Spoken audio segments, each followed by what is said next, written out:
בפרקים 9 עד 11 באל הרומים, נכון שנראה לכולם שהם מתמקדים בישראל, אבל הכותרת הראשית היא צדקת אלוהים בטיפול שלו בישראל. So when we look and when we speak about chapters 9 to 11 in Romans, we always think, oh, these are the chapters that are all about Israel. When that's correct, but actually let's give it a different heading which tells it more specific. It's about the righteousness of God in adhering to his promises to Israel. והפרקים הללו 9 עד 11 כוללים כל כך הרבה נושאים, ואחד מהם זה הבחירה מקדם של אלוהים, שאנשים תקועים שמה ולא מוכנים לצאת מהקיבעון הזה. Now, again, these three chapters, they have a lot of important points in them, and one of the important points is God's election or God's pre-election, where God made a choice to elect certain people, and he made that decision before the creation of the world, and people really tend to get stuck with this idea or this teaching of pre-election. והבעיה המרכזית שהבן אדם יושב, מחשיב את עצמו, לא פחות מסגנו של אלוהים, וכאילו מדבר עם אלוהים שווה לשווה, וכאילו בא עם ביקורת. למה עשית? זה נראה לא פייר. תתבייש לך!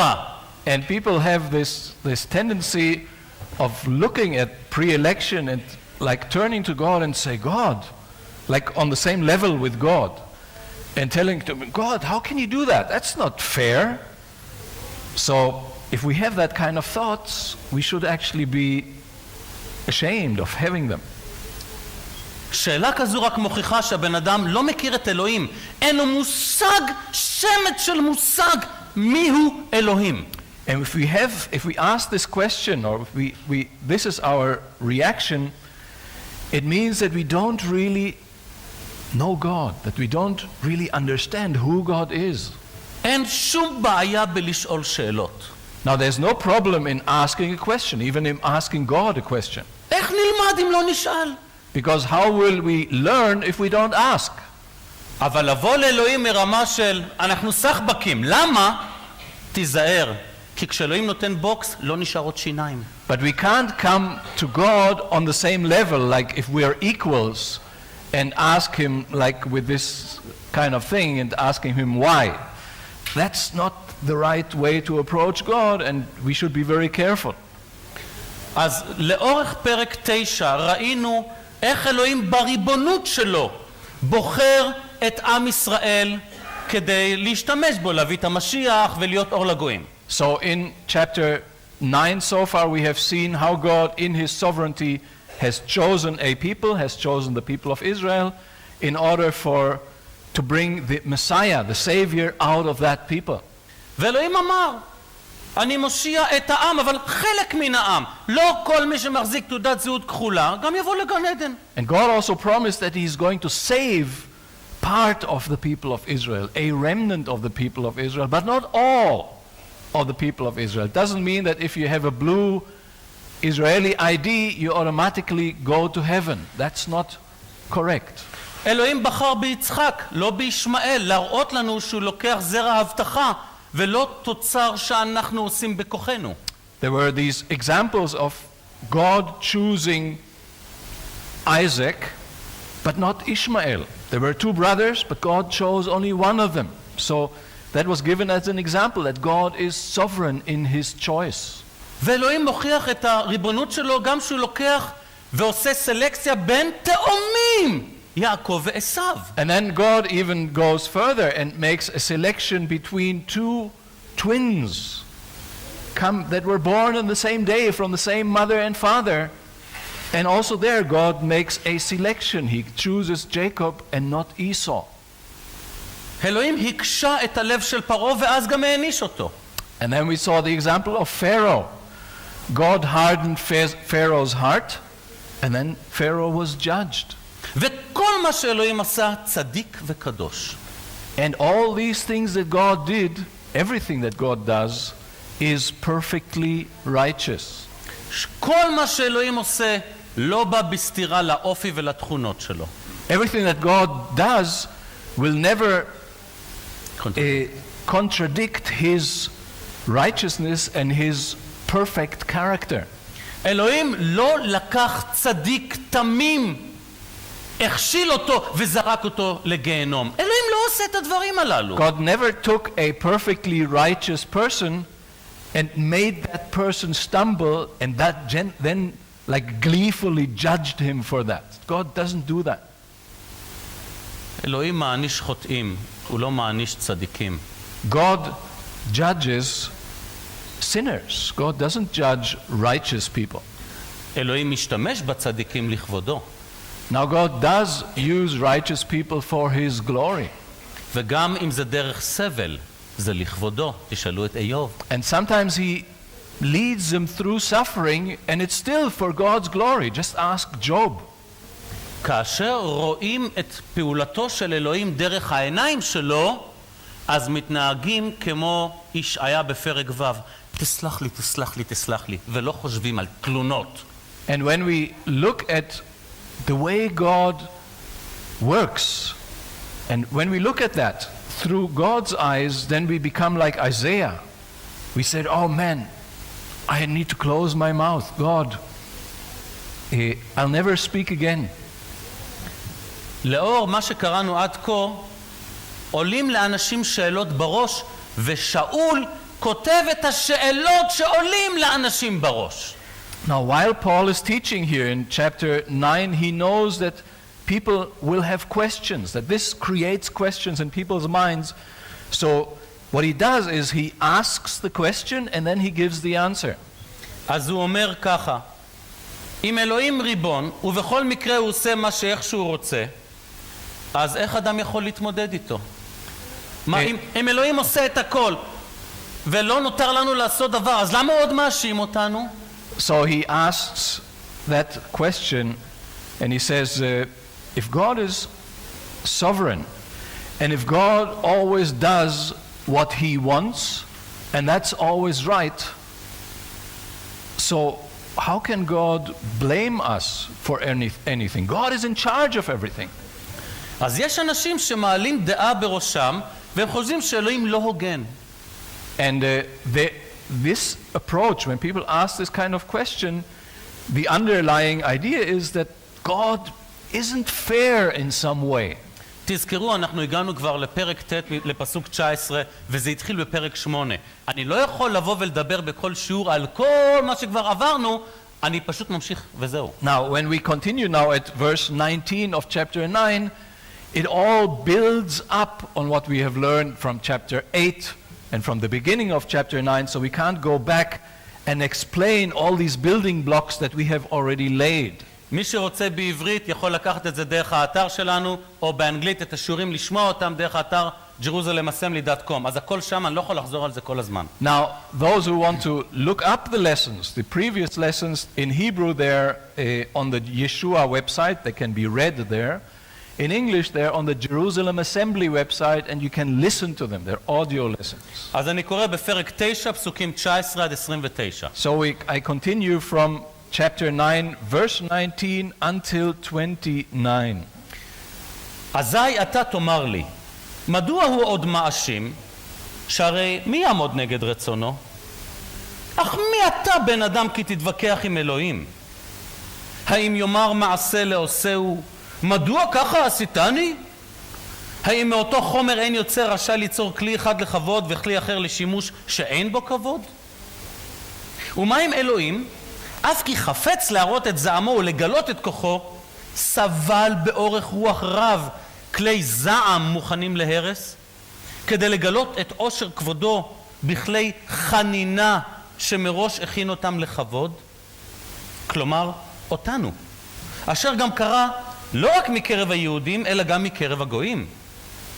כמו שהוא אומר גם בהושע, אקרא ללא עמי עמי וללא רוחמה רוחמה. והיה במקום אשר יאמר להם לא עמי אתם, יאמר להם בני אל חי. וישעיהו מכריז על ישראל, כי אם יהיה מספר בני ישראל ככל הים, שאר ישוב בו. כי חלה ונחרצה אדוני עושה בקרב הארץ. וכן אמר ישעיהו קודם לכן, לולא אדוני צבאות הותיר לנו שריד, כמעט כסדום היינו. לעמורה דימינו. You will say to me then, why does he still find fault? For who resists his will? On the contrary, who are you, O man, who answers back to God? The thing molded will not say to the molder, why did you make me like this, will it? Or does not the potter have a right over the clay to make from the same lump one vessel for honorable use and another for common use?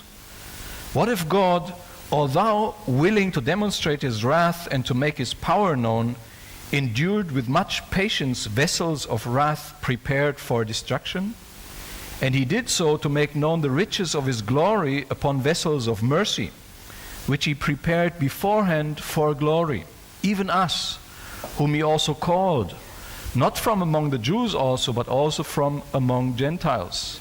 As he says also in Hosea, I will call those who were not my people, and her who was not beloved, beloved. And it shall be that in the place where it was said to them, you are not my people, there they shall be called sons of the living God. Isaiah cries out concerning Israel, though the number of the sons of Israel be like the sand of the sea, it is the remnant that will be saved. For the Lord will execute his word on the earth, thoroughly and quickly. And just as Isaiah foretold, unless the Lord of hosts has left for us a posterity, we would have become like Sodom and would have resembled Amorah. תודה. רבותיי, שאול פה לא מחפש פסול באלוהים, אלא הוא מפרט יותר אודות החסד והרחמים של אלוהים כדי לסתום את פיותיהם של אלה המחפשים פסול באלוהים. So Paul doesn't try to find fault with God. He emphasizes the righteousness of God in order to close the mouths of those fault finders. הוא בא ומכריז, כבר מבראשית אתם רואים את דרך הפעולה של אלוהים, דרך של צדק. אז על מה אתם שואלים? על מה אתם מתפלאים? מה חדש? So he says, just look back over history. Already from Genesis you can see that God always deals righteously. God in his sovereignty always deals righteously. שאול באמת מאמין שברגע שהאדם יפנים את אפסותו ואת החוסר שלו מול אלוהים, הוא רק יתחנן לחסד ולא יעז לשים אצבע נגד אלוהים. Paul is convinced that the moment a person realizes, the moment a human being realizes how small and insignificant he is in comparison to God and before God, then he will not open his mouth anymore and point his finger at God and say, oh God, you're not fair. שאול לוקח מיד דוגמה נפלאה של הקדר. הוא אומר, האם ייתכן שכלי יאמר לעושהו, למה אתה עושה אותי ככה? מדוע ככה עשיתני? So Paul goes and gives this example of the potter. And he says, look, a pot that the potter is making will never start to speak to the potter and say, oh, hello, you're not making me right. You need to make me differently. לפני ששאול כתב את זה, אלוהים עשה את אותו שיעור עם ירמיה פרק 18. And if we go back to Jeremiah 18, we see that God already taught that same lesson to the prophet Jeremiah. ושם אלוהים לימד את ירמיה שכל בני האדם, כל העמים, הם כחומר יוצר בידיו של אלוהים. And there God told to Jeremiah, look at this lump of clay in the potter's hand. All nations of the world are like a lump of clay in my hand. והנה הוא רואה את הקדר, יש לו ערימה של חימר. And Jeremiah watches the potter, and he has this big lump of clay. לוקח חתיכה, ותוך כמה שניות עושה מעפרה זולה.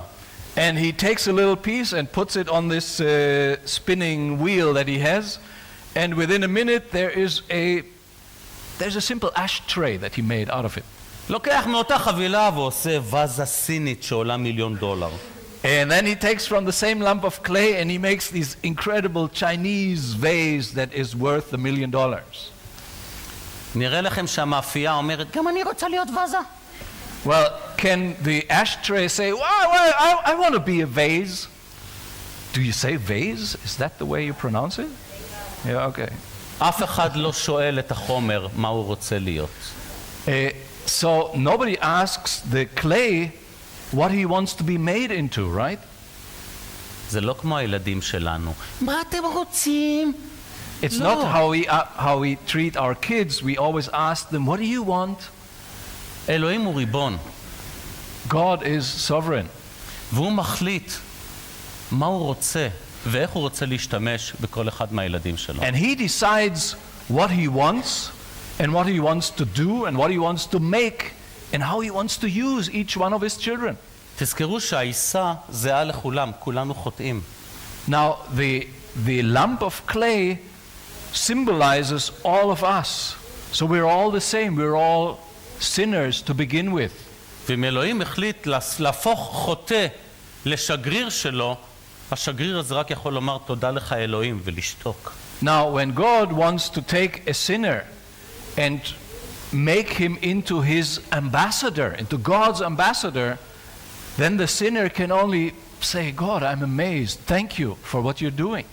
ואם מישהו נעשה למעפרה זולה, אין לך על מי להתלונן. היית חוטא ואתה במילא ראוי לעונש. אז איזה טענות יש לך בכלל? And if God decides to make one into another lump into a cheap ashtray, then the ashtray can't complain because the raw material was a sinner to begin with. בואו נדבר על המתנות הרוחניות שלנו, זה דומה. Let's speak a little bit about our spiritual gifts. It's a related subject. מה אנחנו חושבים על מתנות הרוח? זה בופה? זה בר? הנה כל המתנות? כל אחד קח מה שאתה רוצה. לא, זה לא הולך ככה. How do some of us approach or have the idea about the spiritual gift?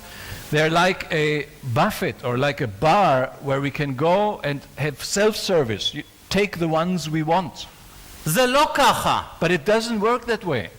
אלוהים קבע, מנו, אותך אני מושיע, אתה תהיה ככה וככה. It is God's choice and it is God's decision. God says, oh, you, Meno, I chose you and I saved you and I want you to be A, B, C. אני לא בוחר מתנות. So I can't choose the gifts I want to have. אני מתחנן ומתפלל לאלוהים כדי לגלות מה הוא נתן לי, ובדרך המתנות הללו לשרת אותו. אני לא בוחר על פי רצוני. אני מתפלל ולומד מה הוא בחר לתת לי. So I pray and I seek which are the gifts that God has given me. I want to know what they are and I want to use them, but then I have to use and live with the gifts that God has given me. I can't tell God, no, I don't want this gift, I want another one. It doesn't work that way. בחזרה לעיסה של החמר. So now let's go back to our lump of clay. כל העיסה הזו ראויה לעונש. All of that lump is basically destined for wrath. It's the, I don't know, it has the punishment, it deserves punishment. כל בני אדם נולדים אחרי החטא של אדם וחווה תחת כללת החטא. Because every person is born a sinner. Every person is a descendant of Adam and Eve and inherits sinfulness from them. אז אם מגיע לי צדק, זה עונש. So if I say I want to be judged righteously, all I deserve is punishment.